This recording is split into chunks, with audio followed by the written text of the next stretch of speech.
Hello, everyone. Today's episode is going to be a spicy one, and it's a topic that is finally being talked about in some areas of the mainstream, although you probably won't hear too much about it because it's the things that people don't want to hear. And as always, the parts of the work that we resist are usually the most beneficial and the most transformative and the most fast tracking work that we can do if we want to transform our reality, improve our situation in relationships, in finances, in health. So strap in if you're game, and I will hopefully see you all the way through to the end of this chat about narcissists, empaths, and codependents, and how they're all actually narcissistic. So narcissism, let's break it down. The act of narcissism is someone thinking about their best interests in a way that's against somebody else. Becoming so obsessed with what we need from a situation, how we need to feel safe, how we need to control, whether it's conscious or unconscious, and it's acting against someone else. It's a zero-sum game. It's the definition of narcissism at the end of the day. And if we really want to eradicate the negative impacts of narcissism in our society, the key is to actually disengage from those who hurt us, who may have done things against us in their best interests, and turn our attention to ourselves without being against anyone else. It's natural to blame. We live in a society that loves to blame and gossip, and people get a little bit confused when I say we love it. Your brain loves it. Our society encourages blame and being against somebody else as a way to cope with the hard experiences of life. But it's actually almost like a social currency to be against somebody else, to blame someone for hurting us or doing something against our best interests. We see it on the news. We see it in reality TV shows, even the ones that are supposed to be like experiments that are being run by psychologists and a team of people. It's concerning, the programming that's coming from that space. And then we all do it. And when we do blame and gossip and talk against others, we're actually releasing happy hormones in our brain. And so the brain starts to go, okay, well, the more I do that behavior, the more I feel that release. I'm just going to keep doing that. And insert the society we have. It's a really hard habit to break. It can be really hard to break out of the behavior that is so common and encouraged. It's not your fault. You did nothing wrong. You're the good person. Let's say all these horrible things together against this other person. It creates tribe. It hits all of the human needs to engage in that behavior. And yet, you'll notice that communities that do engage in that, either quietly or loudly, aren't exactly creating healthy, happy relationships and scenarios in their own lives. And of course, the power of having compassion for those who hurt you might be so out of your ability to access that possibility that you might want to punch me through the screen for even suggesting it right now. If you want to transform pain and hurtful things that happened in the past, where others maybe were against you, into something extraordinary, then you want to listen to the next few things I'm going to suggest. So lean in. Number one, let's break this down. We attract what we are being. and what we're believing. And so if we're choosing to be so self-obsessed with how we were hurt, who hurt us, and how specifically they hurt us and what labels we scream at them from now on, that behavior in and of itself is for the purpose of supporting ourselves against another, to make ourselves feel safe, seen, heard, validated in what we experienced. It's natural, and you won't want to stay there, or you risk becoming the very thing that you don't want to attract again. We risk becoming the very person who is acting in their own best interests against us when we start to do exactly that, but under the guise of being supported in community to do so. We don't move towards forgiveness of the other because they necessarily deserve it. We move towards forgiveness of the other because you deserve the peace and the manifestations that will come out of you doing so.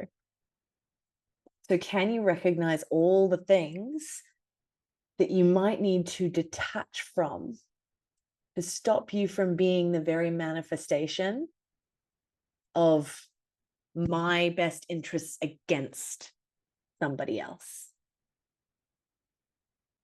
Do you need to preface with those in your life that you no longer want to blame or complain or talk about it in this against way anymore, so that you get accountability? If you do start talking about it, they're like, hey, remember, you don't want to talk about that? I said to a client recently, we can create a game when you go into creating that conversation against someone else. Maybe there's a code word that you guys call each other out on, or a way to change the subject where you both go, oh, that's right, we're not doing that anymore. We're releasing all of that energy around that thing. Creating strategies like this will create a shift in the vibration and the energy. Do you need to remove yourself from all these victim groups? Notice that if you join groups or communities where they're all talking about the good person who was hurt against the narcissist, against the gaslighter, against the liar, against the betrayer, against the abuser, you'll notice that no one in those communities is actually cultivating healthy, happy dynamics in their relationships. What is happening is feeling safe and seen and heard and having some kind of validation for what you went through. Yes, sure. And that can be powerful for a moment. However, staying in those kind of communities, you run the risk of your whole reality being framed by fear, by, I now have to be afraid of someone using a certain tone because that person said that means that they're a narcissist. The amount of limiting beliefs and statements that are imprinting onto people who are engaging in communities and groups that are the good person who was hurt against the evil person is the best way I know to set yourself up to repeat that pattern and that program in a new person, in a new relationship, than anything else. So if you prefer to attract something better next time, do you need to remove yourself from these conversations, these groups, and these communities that are all banded together in pain and against someone else? Do you need to clean up your social media feed of all the videos that you've been engaging with that were maybe educating you and making you feel safe and seen and heard and validated for your experience in that moment? Because of course, if we've clicked on anything or hovered on anything, the algorithm is just going to feed you more and more and more. And every single time you see something come up that is perhaps talking about the fear or installing a limiting belief about a certain type of person and how to be afraid of them or be wary of them, that is actually just framing your reality in a really bad way. Every time you might see one of these things, it just pulls you into that fear energy again. reactivates what you went through that happened in the past. Even videos and posts that you can see with the emotional music in the background, talking about betrayal trauma, or this person has done this to you and you didn't deserve it. Like, it all is very validating in the moment and it feels good to your brain. However, again, it's pulling you straight back into the program that limits you. Create strategies to let it out somewhere in a safe, closed environment, healthy environment, whether you work with a coach or a mentor or a therapist, or do this alone. Create a safe space where you can let out all of the workings of your mind around the situation, especially if it is super fresh or super loud. I love practices like brain dumping, where as soon as you wake up, you literally roll over, grab the pen, and just every yucky thing that is in your mind about the situation, the person, anything that happened, let it come out onto a page exactly as it is in your mind. And then go and burn that piece of paper and release it for the day until the next day if you need to, and start getting onto your list of creating the life that you actually want and the tangible steps that you could be taking right now to create and cultivate a whole new life. Let it out somewhere closed and safe and healthy, where it's not going to be engaged in gossip, where it's not going to be turned into a whole massive victim story of you against someone else's best interests.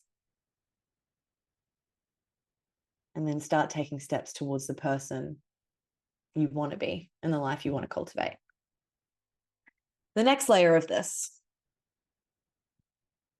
screaming about narcissists and hating on them only creates more of them. Because an unhealthy narcissist, yes, there is healthy and unhealthy narcissism. Every single human at the core is self-serving, whether you want to admit it or not. And those who don't admit it are the most worrisome of all. Because when we can't admit our capability for negative or dark behaviors, we're not allowing ourselves to see a whole side of ourselves that's there, which means that we have no strategy, no filter, no ability to slow down and do things in a healthy way. When we're activated or triggered, we'll go to unhealthy, against behaviors, which creates more of that in the world. An unhealthy narcissist has usually been through hell in their childhood, in their life. Perhaps they're carrying trauma from all sorts of past lives and past generations with no support around them to do things any differently. This has led them to do the behaviors that they do. And then when the world reacts against them, and I mean the world starts to react against them, whole communities band together, whole tribes are against them. And most of what they're doing is just what was modeled to them as how you do things. They've potentially not got any reference point for doing things differently, and so they don't. And when the whole world reacts against them, what's happening is they're just getting more confirmation that they're shit, they're unworthy, the world's an awful place, so why should they even try to be any better? So why would they? This creates more of them, right? You never have to see the person who hurt you again. However, you can choose to turn your attention away from screaming labels and blame and go and create yourself a beautiful life. Move towards compassion, move towards forgiveness for doing what they did and what they were capable of doing with the awful programming that they were taught. At least you're not them, right? At least you have awareness and know you can change. Imagine having no awareness. Imagine being so lost in toxic programming Imagine having no reference point for it being any better. So why would you try? It's a pretty hopeless space, right? At least you're not them. So why add more horrible to their plate? Do you want to be that person? Do you want to become the very thing that was against you in the first place? It will work magic on your life if you choose to turn away and work on yourself. It's the only way, if you really don't want there to be this behavior in the world, if you really don't like that people behave this way, then ensure that you don't become the very thing against them. Imagine if we could choose compassion, as we can.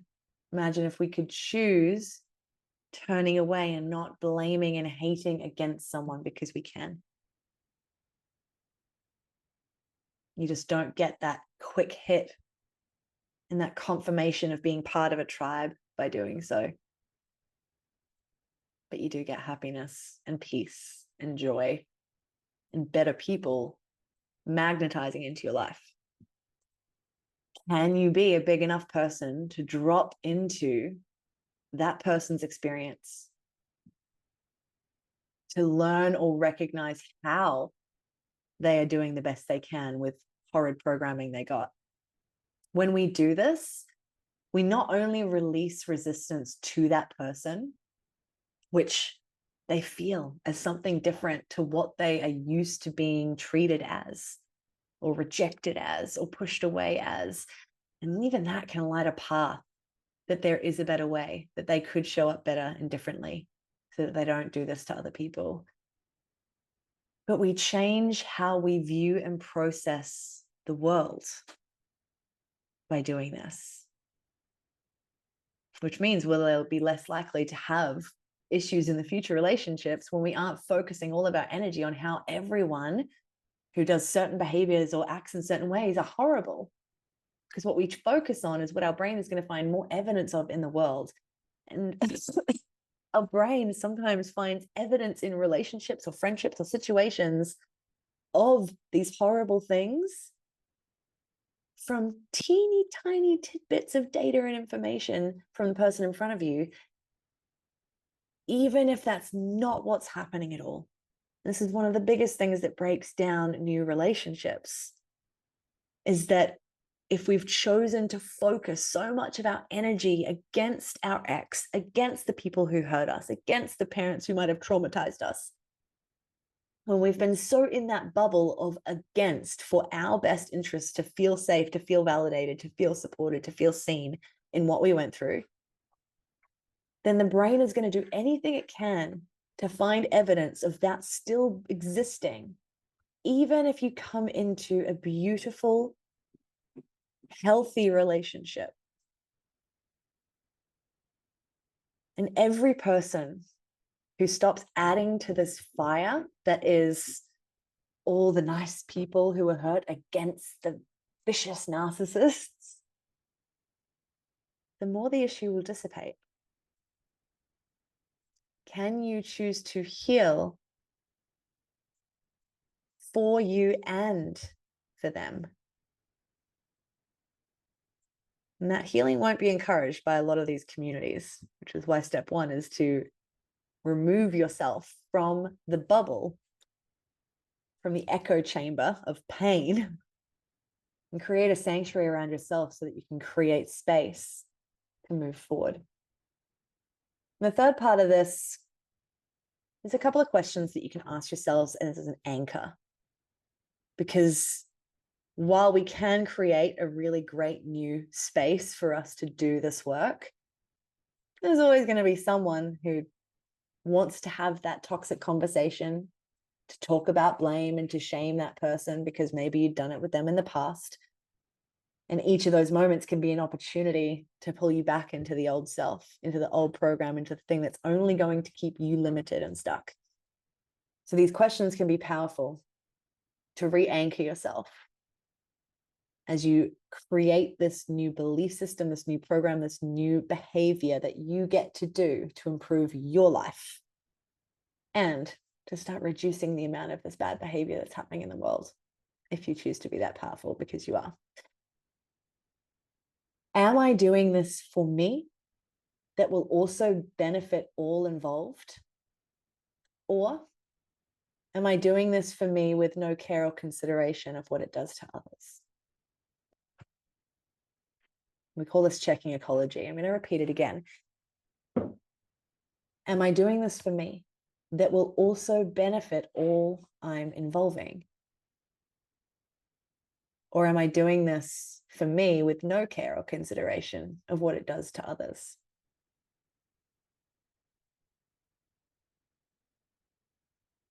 I said to a therapist once, what if I'm the narcissist? To which she said, you aren't, because the narcissist would never ask that. This is a common line said in the traditional psychology world, which I found strange. Actually, I found very validating in the moment and thought I was the amazing person who'd done nothing wrong. But it turns out I became more and more suicidal doing that kind of therapy than ever before, because it doesn't work. Because it simply is validating the empath or the codependent in being the good one. Except what I was doing at the time was everything against him or them to make me feel like I was always the good one, to feel safe, to feel validated, self-serving against another. Of course I was a narcissist. Of course a narcissist would ask that, because it's the definition of thinking of my best interests. Looking at all the ways I was being a narcissist consciously and unconsciously was the thing that changed everything, because I got to recognize the healthy and unhealthy version that narcissism shows up in all of our lives. For example, empaths and codependents, both of which I used to be, are the definition of covert narcissism. But society mummies us and tells us that we are the good ones and we shouldn't have to go through what we did, and it was not fair, and we did nothing wrong and they did everything wrong, only we played a part in creating it and allowing it. We co-created whatever it was that happened with uncommunicated expectations that we turned into projected disappointment. We claim to care about others, but at the core, we'll turn against them if they disappoint us, or if they don't follow through on their word, because we want to be seen as the good one or the nice one, which is the definition of self-serving. And here's the kicker. That's okay. It's actually a protection mechanism. However, we can do that in a far healthier way that's not against anyone else. Humans are all narcissists. And people hate when I say that, and when other spiritual and self-development teachers say these things, because we don't want to hear that we're the thing that we've just been screaming against someone else. If we have. If we didn't have the ability to activate this behavior, we wouldn't survive very long. It's natural that we want to do things and create outcomes that make us feel good or better. It's when we're doing it at the expense of someone else, against someone else, that destroys lives. It's when we become the very thing that hurt us, but under the guise of being a victim, being the one who was hurt, who did nothing wrong, creating no responsibility, which creates no power or control for you. The most incredible thing you will ever do is ask, how did I co-create this in my life? How did I play a part to make it happen and to allow it to continue, so that I can recognize the parts of me that I can shift, that I can show up differently, so I can talk differently and think differently and feel differently and behave differently to create a different result next time, while not being against whatever happened. It happened. It happened. You can't change it, and you can use it. Not only will being against, in this against energy, bring more of the things that you don't want from relationships, but it will attract you into communities that are unhealthy, that just feed into this blame narrative while claiming to be the good ones. I was part of them for ages until I realized that there was no end game. So I created my own. And I don't know if you know this about your unconscious mind, aside from the fact that it runs pretty much the majority of what happens in your day-to-day life without you even realizing. Your unconscious mind doesn't separate you from anyone else. This also reflects in the universal law of oneness. We're all actually connected to each other energetically. The mind takes everything we think and say about anyone personally. So you might have cleared up all of your self-talk and have a great self-love process and look at yourself in the mirror and say your affirmations, and bad stuff's still happening. You're like, I don't know why, I'm such a good person, I do all the right things, but I say awful things about my ex. I'm in groups where we hate on narcissists and we hate on all these people who do bad behaviors. Your unconscious mind is processing that as self-talk.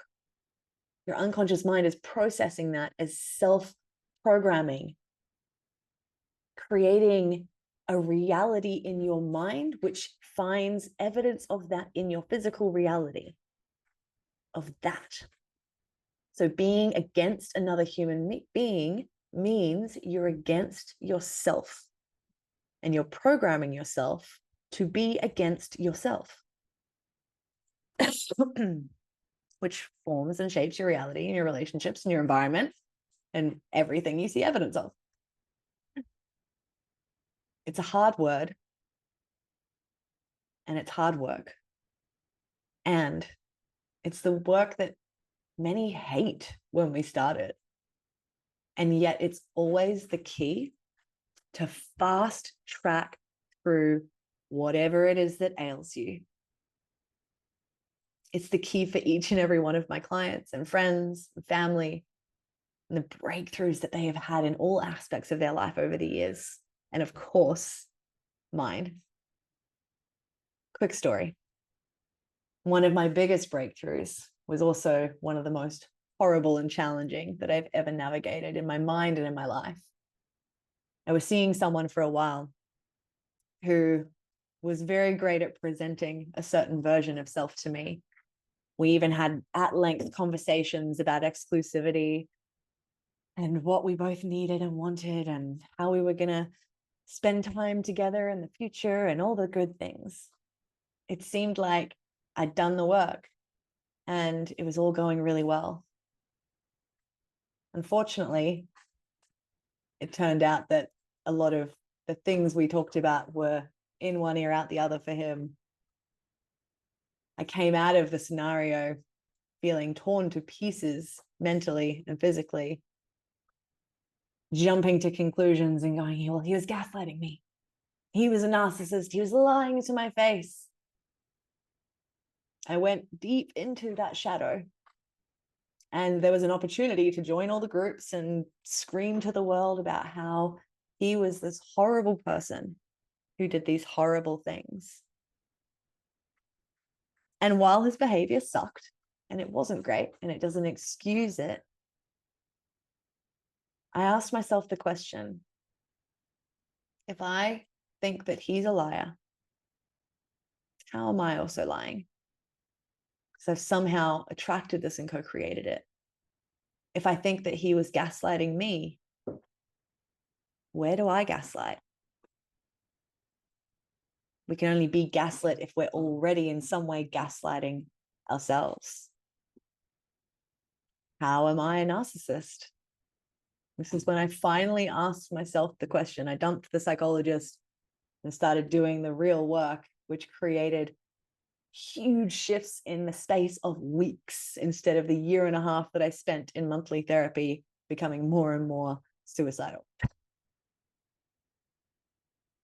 How was I lying? I was lying to myself and going against my very loud intuition.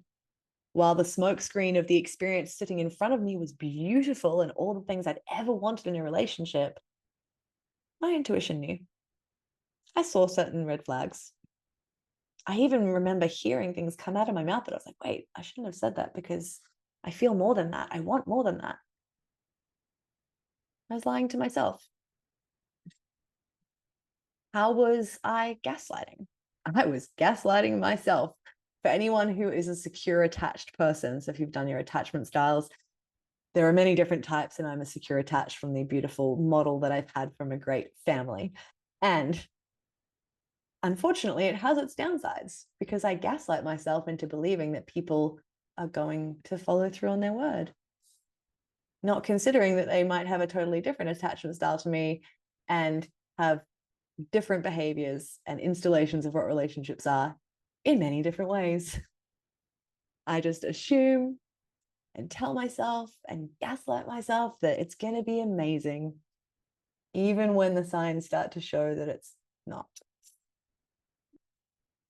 Which leads to uncommunicated expectations, which leads to disappointment, which leads to projection on the person who didn't even know that there was all of this expectation on them. Everyone can be toxic, even the ones who have secure attachment. How is I being a narcissist? Am I making this huge, horrible thing that he's just done to me all about my best interests? How could this happen to me? I'm the nice one. I'm the one who communicated. I'm the one who went above and beyond. I'm the one who assumed the best in him no matter what, who gave the benefit of the doubt, who trusted the words. How dare this awful person do this to me? Definition of narcissism. Making it all about me and my best interests against this person that I'm now going to deem to be awful. How dare this person do this to me? Well, why not me? Who else would I suggest it to be done to?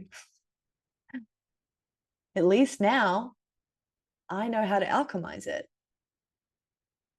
I turned that experience into my first multiple six-figure income in my business. I now know how to move through shadow without becoming an addict or a horrible person to others. Isn't it better that it happened to me so that I could choose to transform it, to alchemize it, to walk myself through it so I can now help others? So I invite you, if you've been brave enough and bold enough to get to this point of the transmission, to ask yourself, if I'm so against people who are narcissists, how am I being obsessed with myself, with what happened to me, what was done to me, what wasn't done to me, by someone who I'm now making out to be the bad guy? How can I take the heat off them? Not because they deserve it, but because I deserve to be happy. How can I quit the labels, the groups, the communities, the viral emotional videos that validate my experience and look at myself? How can I be for me and for the greater good of all, including that person that hurt me? Can you do it? It's the hardest work that you'll ever do. And yet I promise you, it will be the best thing you ever did. I'd love to hear how this landed for you. if you were able to receive it. I'm excited to connect with you all on the next topic, and I'll see you all next time.